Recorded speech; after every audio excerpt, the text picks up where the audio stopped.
L'exploration des fonds océaniques. Océan Atlantique entre l'Afrique et l'Amérique du Sud. À l'aide d'un sous-marin, des forages vont permettre de mesurer la hauteur maximum de sédiments.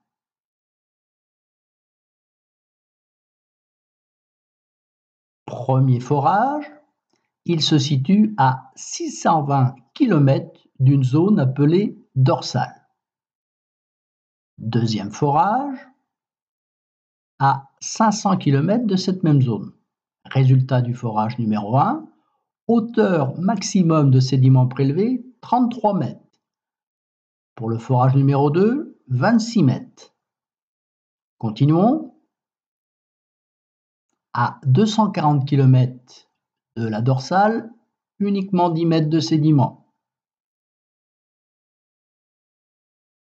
Et là, plus de sédiments, directement en contact avec une roche appelée basalte. Ce basalte est une roche volcanique. Observez.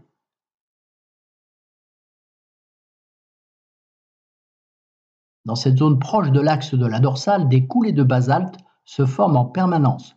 Leur forme caractéristique en boule, on parle de l'avant-coussin, résulte d'un refroidissement instantané au contact de l'eau de mer. Continuons. Et là, nous arrivons au niveau de l'axe de la dorsale. Observez.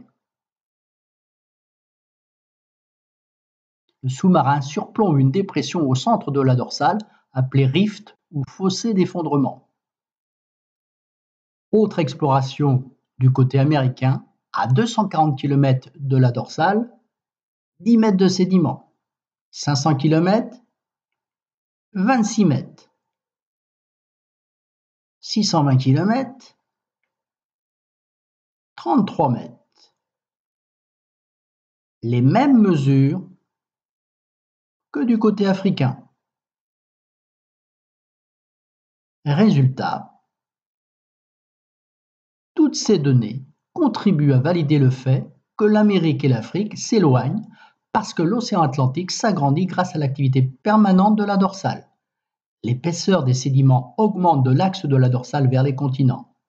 Au niveau de l'océan Atlantique, cette expansion s'effectue de manière symétrique.